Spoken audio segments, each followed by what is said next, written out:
Bonjour mes chers amis, j'espère que vous allez bien chez vous. Et même si ça ne marche pas, je vous garantis que ça ira. Et pour ceux qui sont malades, je prie pour que le Dieu Tout-Puissant vous guérisse. Nous allons répondre à la question posée par Emmanuel. Emmanuel, c'est un monsieur âgé de 24 ans. Il dit qu'il est marié à une femme de 19 ans. Il a épousé cette femme vierge et ils sont ensemble, ça fait presque une année. Et Emmanuel pose la question de savoir s'il faut garder cette femme ou la divorcer. Emmanuel ajoute, « Madame, j'ai épousé cette femme. J'avais réellement la joie de tomber sur une femme vierge. Et je priais d'ailleurs pour ça, je faisais même des jeûnes de prière. Et aujourd'hui, je suis en train de regretter. Aujourd'hui, je suis en train de me poser des questions. Si réellement j'avais besoin de cette femme, si réellement c'était une femme vierge que je cherchais dans ma vie. Parce que depuis que nous sommes ensemble, au début, je comprenais, comme elle était vierge, elle ne connaissait pas, il y avait des douleurs, elle ne supportait pas, elle avait honte, tout ça. Je comprenais, je disais que bon, c'est le début, elle peut pleurer ou quoi, bon, ça va passer. Et maintenant, ça fait presque une année. Elle peut être là en train de pleurer, tu poses même des questions de savoir ce qui se passe, elle ne répond pas. Tu essaies même de parler sur certains points pour qu'elle puisse même oublier, si elle a des soucis ou c'est quoi. Elle ne réagit pas. Finalement, je suis dépassée. Je suis dépassée. Et je n'arrive pas à vivre bien avec cette femme. J'ai déjà commencé aussi à sortir avec d'autres femmes à côté. Et je lui ai même dit qu'à cause de ton comportement, à cause de ton attitude, tu ne sais pas t'exprimer, tu ne sais pas dire ce qui se passe. Je suis en train de sortir déjà avec d'autres femmes. Et je lui disais ça pour qu'il puisse se fâcher, je puisse voir quand même ses réactions. Mais malgré ça, elle est là, elle pleure. Je n'arrive toujours pas à comprendre ce qui se passe. Je pose des questions, elle ne répond pas. Je l'amène à l'hôpital, elle n'est pas malade. Alors madame, aidez-moi. Merci beaucoup Emmanuel pour ta question. Et avant de commencer, s'il vous plaît, aimez, partagez et surtout abonnez-vous. Partagez-moi cette vidéo s'il vous plaît. Partagez-moi la vidéo. Partagez-moi cette vidéo mes chers amis. Partagez-moi la vidéo. C'est vraiment intéressant comme histoire. C'est vraiment intéressant de voir Emmanuel qui pleurait, qui priait, qui faisait des jeûnes de prière pour épouser une femme vierge. Et la femme qu'elle a épousée vierge est en train de pleurer, elle a ses attitudes et Emmanuel n'arrive pas à se relaxer. Il a commencé déjà à sortir avec d'autres femmes et il a même dit à la femme que je sors avec d'autres femmes à cause de ton comportement. Oh mon Dieu! Partagez-moi la vidéo mes chers amis. Partagez-moi la vidéo. Partagez-moi la vidéo. Partagez-moi la vidéo. On y va. Emmanuel, je suis très contente, je suis vraiment contente de répondre à cette question parce que je me vois quelque part dans cette histoire.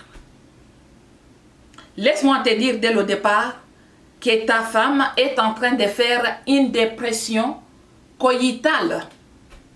Oui, ça arrive comme ça à deux filles, c'est-à-dire la fille s'est gardée à cause de la tradition, la fille s'est gardée à cause de sa foi, de sa croyance, et aussi il s'est gardé pour respecter ses parents, il s'est aussi gardé pour se respecter soi-même, parce que tout ce qu'on lui a dit est que une femme de valeur, c'est une femme qui sait se contrôler, c'est une femme qui a le self-control de ses émotions, de ses pulsions.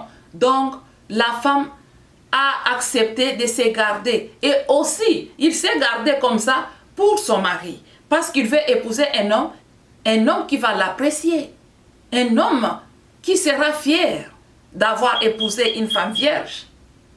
Et maintenant, la femme se retrouve dans le mariage.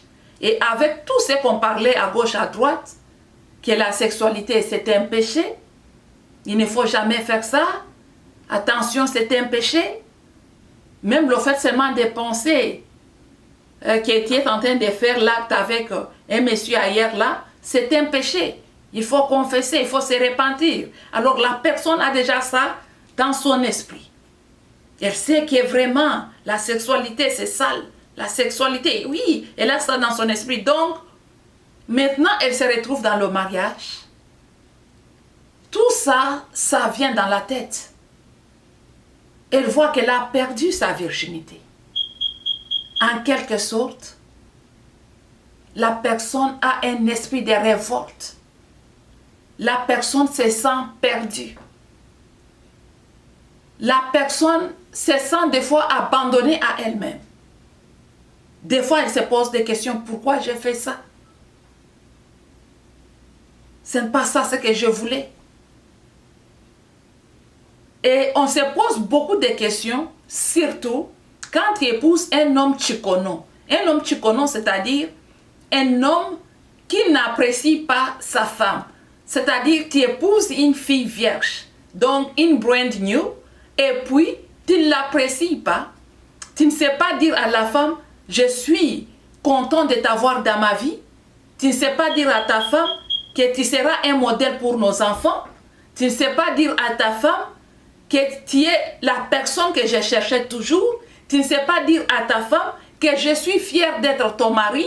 Tu ne sais pas dire à ta femme qu'elle est une femme de valeur. Tu ne sais pas dire à ta femme que c'est une femme forte parce qu'elle a le self-control. Elle sait quand même garder. Elle ne sait pas laisser aller comme d'autres filles. Donc, quand tu n'apprécies pas la femme comme ça, il y a fort possibilité que la femme puisse faire la dépression. Oui, parce que quand elle était chez ses parents, c'est tout ce qu'on lui disait par ses parents. Protège-toi, contrôle-toi, il ne faut pas te laisser aller. Même si tu vois tes amis qui sortent avec des garçons, il faut savoir te protéger. Parce que, le Seigneur sera content de toi, le Dieu de gloire sera content de toi, Allah sera content de toi. Donc, elle a ça dans sa tête. On lui dit, ton mari va t'apprécier, ton mari sera fier de toi. Toi-même, tu vas voir comment ton mari va te traiter. Donc, la femme a tout ça dans sa tête. Mais quand elle arrive dans le mariage, surtout quand on épouse un chikono qui ne connaît même pas comment apprécier la femme, facilement, la femme peut tomber dans la dépression. Et je pense que c'est ça le cas que nous avons. Donc, Emmanuel, je te demande de prendre soin de ta femme. Je te demande d'apprécier ta femme. Je te demande d'avoir le temps de la caresser, de la chérir. Et la décision la plus importante que tu dois prendre pour le moment, c'est d'amener ta femme quelque part pour la psychothérapie. Oui, parce que tu t'es abusé de ta femme. Tu ne l'as pas respectée. Tu ne peux pas dire à ta femme qu'à cause de ton comportement, je suis déjà en train de sortir avec d'autres femmes. Une fille que tu as épousée vierge, mon cher à moi. Pourquoi tu te comportes comme ça? Tu ne vois pas que tu es aussi parti très loin. Tu ne comprends pas que ça montre que ce sont des signes d'impolitesse et de manque de bonne éducation. Tu as épousé l'enfant d'autrui. Cette femme-là, c'est une femme qui sera toujours là pour toi. Tu es son homme, elle ne connaît pas d'autre homme. Donc tu as épousé une amie à longue vie. Une amie qui ne te quittera pas. Une amie qui sera toujours là pour te défendre. La vie du mariage, il y a beaucoup d'histoires. Il y a beaucoup d'histoires qui s'accompagnent. Il n'y a pas que le sexe. Il y a bien sûr beaucoup d'histoires. Parce que quand la femme s'amène comme ça, il y a aussi le problème des communications. Si la femme n'arrive pas à te croire, si la femme n'arrive pas à croire dans tes actions, si la femme n'arrive pas à te donner beaucoup de confiance, ça sera difficile pour qu'elle puisse s'ouvrir. Si tu es trop dur envers elle, elle peut que se renfermer sur soi-même. Et surtout si tu es violent, elle peut que se recroqueviller. Parce qu'elle se voit en face d'un lion. Elle se voit en face d'un animal féroce, toujours prêt à dévorer, mais incapable de la défendre, incapable de l'encourager, incapable de la soutenir. Et d'ailleurs, je profite pour dire aux hommes qui cherchent à épouser des filles vierges de faire beaucoup d'attention. Beaucoup d'hommes ne sont pas qualifiés. Oui, vous n'êtes pas qualifié pour une fille vierge. Vous avez tellement connu beaucoup de filles du quartier. Et maintenant, tu es en face d'une brand new. Tu es en face d'une femme qui n'a pas l'expérience sur le plan sexuel. Et tu ne sais pas prendre soin de cette femme. Et au lieu de compatir, au lieu de l'encourager, au lieu de l'assister, vous commencez maintenant à sortir avec d'autres femmes à côté. C'est un manque de respect notoire. C'est un manque de respect notoire.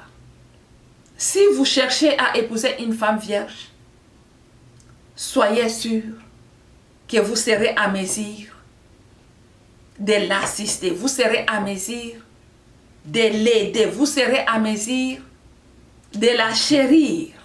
Et ce qui est étonnant est que quand le Dieu de gloire décide de vous bénir, des fois la bénédiction arrive dans une enveloppe qui ne montre pas ce qui est à l'intérieur.